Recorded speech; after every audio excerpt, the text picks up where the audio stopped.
If your child melts down after school, falls apart after activities or during activities, or seems emotionally exhausted the moment they get home, you're not alone. In this episode, we're talking about after-school meltdowns, emotional dysregulation, and why emotionally intense kids often hold it together all day, but then unravel at home. And we'll talk about what that actually means about your child and your parenting.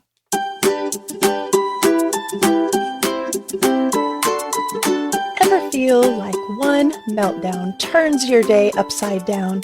Are you walking on eggshells with emotions and challenging behaviors? Need peace in your home? You're in the right place.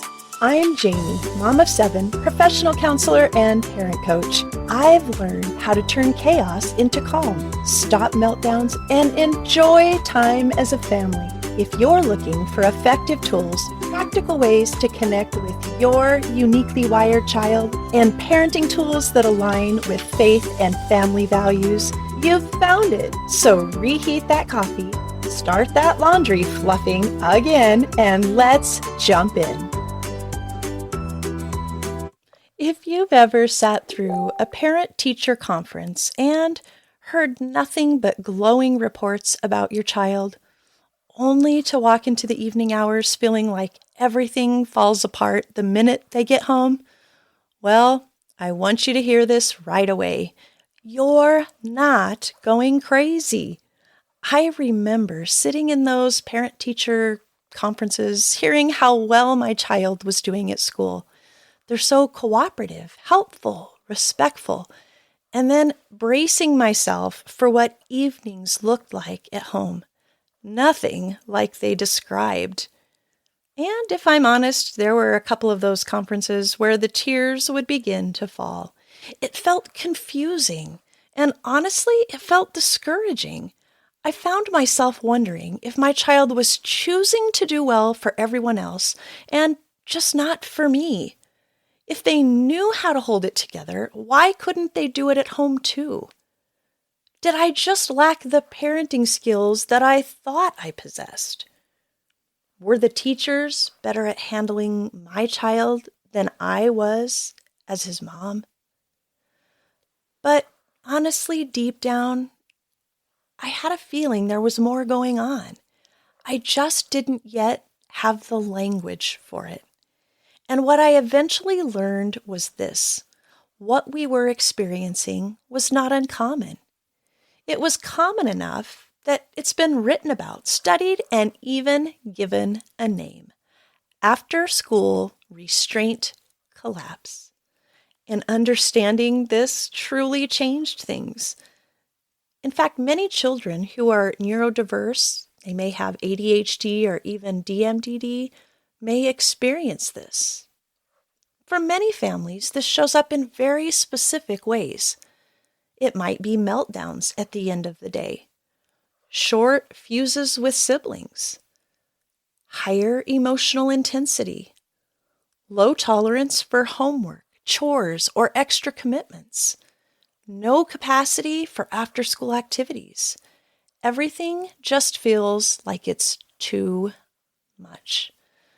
This pattern is especially noticeable in school-aged children, particularly elementary-aged kids, who have very little opportunity to let off steam during the day. Children typically want to do well. It feels good to do well. But sometimes, in order to succeed in a highly structured environment like school, a child has to work incredibly hard to hold it all together.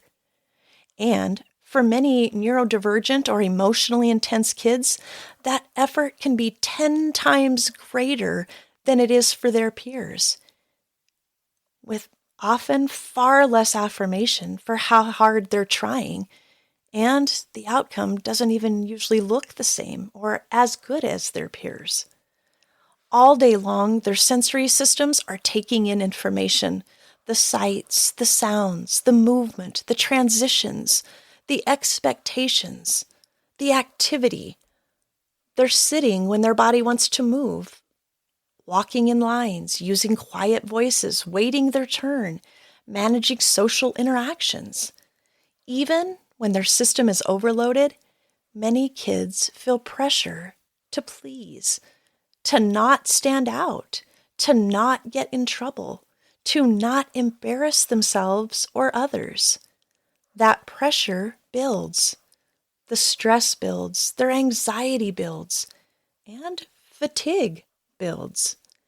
And by the time they walk through that front door after school, their system is done.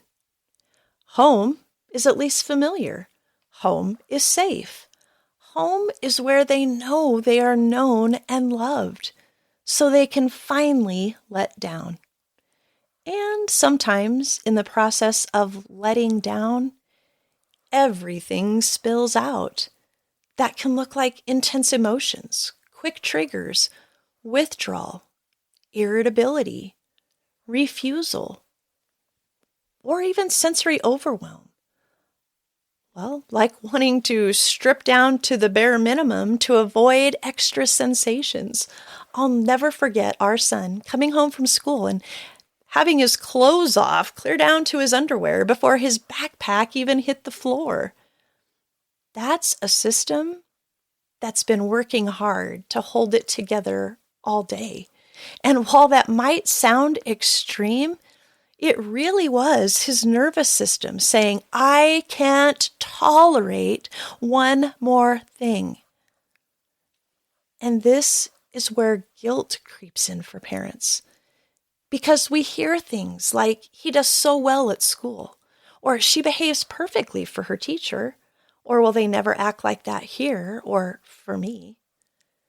And it can start to feel like an accusation, like you've lost your parenting touch, like your child respects others more than you, like you must be doing something wrong. But here's the truth I want you to hear clearly. Your child is not giving you a hard time. They are having a hard time. And you are their safe place. So when they're with you, it can all come out.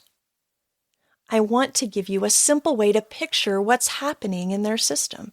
Think of your child's nervous system like a traffic light. Green means calm and connected. Everything's going. Yellow means the system is getting overwhelmed. There's some caution. You better slow up. Red means overload, and thinking shuts down. It stops. When a child is in the red, logic doesn't work. Correction doesn't work. Reasoning doesn't work. Not because they won't, but because they can't. They aren't able. Another way to think about it is like this. Your child's nervous system is like the body's alarm system. When it senses safety, the alarm stays quiet, and your child continues on and can think, listen, and learn. When it senses danger, even emotional danger, the alarm goes off, and the body shifts into protection mode. Big reactions aren't necessarily bad behavior, but they're a nervous system trying to protect. This is where good intentions can backfire. When we think they did fine all day, they should be able to manage now, we often lean into being more strict or more consistent. But what a dysregulated nervous system needs is not more control. It needs connection. When we prioritize connection over correction, emotional safety increases. And as safety increases, tolerance increases, flexibility increases, and stress and anxiety decrease. And once regulation returns, then we can start problem solving together. Now, before we go any further, I want to pause for just a moment and let you hear a quick message that supports this podcast and parents who are working to understand their uniquely wired child and could use some support while you walk this journey as well. Thanks for listening. Parenting an emotionally intense child can feel complicated, like you're juggling meltdowns, defiance, and stress every single day. But it doesn't have to be that hard. Imagine this. The next time your child melts down, instead of spiraling into chaos, you know exactly how to respond with calm and confidence. Sounds good, right? Well, that's what the Calm Connection Parent Coaching Program is all about. In this program, I teach simple tools that you can use right in the moment. Tools that don't require hours of reading, expensive appointments, or complicated systems. I'll even show you ways to create calm in less time than it takes to reheat your coffee. Parenting with calm and confidence doesn't have to feel impossible. It can be easier than you think. Join me inside at calmconnectionparent.com and let's get you back on this parenting journey with calm, confidence, and connection. That's right. Be sure to visit calmconnectionparenting.org to take that emotional forecast quiz and to find out about the upcoming Calm Connection Parenting Summit. That's right. Now, let's jump back in. What helps after school? Well, instead of focusing on where your child does well versus where they struggle, I want to encourage you to stay present in the moment. Watch for those early signals. When that traffic light starts shifting to yellow, that's your cue to respond intentionally. Here are some ways to support your child after school or for those activities. Limit your words and your questions. Instead, offer them some quiet and some space. Provide a snack as soon as possible, especially protein, because it is a real brain fuel. Relax your expectations temporarily. Let them let down. Lower your demands. Support sensory regulation through movement. It might look like jumping, hanging upside down, putting their head off the side of the couch, bouncing on a ball, carrying something heavy for that heavy work, or simply resting. These are not rewards nor consequences. They are just regulation supports. And I want to say this gently. Your regulation matters too. If you notice you're struggling to keep from yelling or overreacting in these moments, that doesn't mean you're failing. It means you're human and you need to take care of you too. Pausing, lowering your voice, and reminding yourself, my child's not giving me a hard time, he's having a hard time, can shift the entire interaction. Now, before we wrap up, here's your quick win for this week. This week, I want you to take inventory of your child's body budget after school. Notice if it looks different day to day. And ask yourself some of these questions. What parts of the school day might be draining them most? Is it the bus ride? Is it the clothing textures? It is the noise of the environment, transitions to and from classes, social pressure and getting along with their peers. Then start your evenings with 2 simple things: quiet and a protein-rich snack. That's right, because a brain that's working hard needs some quiet, some space, and some energy and support. That small shift alone can set both of you up for a more peaceful evening. Timing matters. Body budget matters. Connection over control matters. And if you're noticing how often these themes repeat throughout this series, it's because they truly make a difference.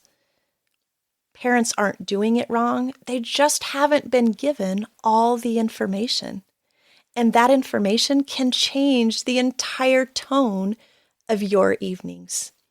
In the next episode, we're going to turn our focus toward you and talk about what happens when you feel overwhelmed and how to parent without yelling when your own nervous system is stretched thin. You're not alone in this, and there is a calmer way forward. So let me just encourage you to keep on keeping on. God has gifted you with a child that is unique and wonderful, and you were chosen to be your child's parent and to be a part of that special journey.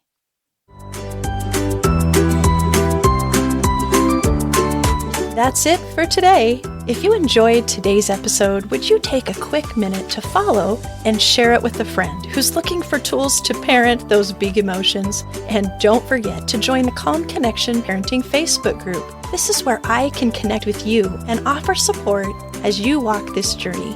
All right, I'll let you decide whether to fluff or fold that laundry now.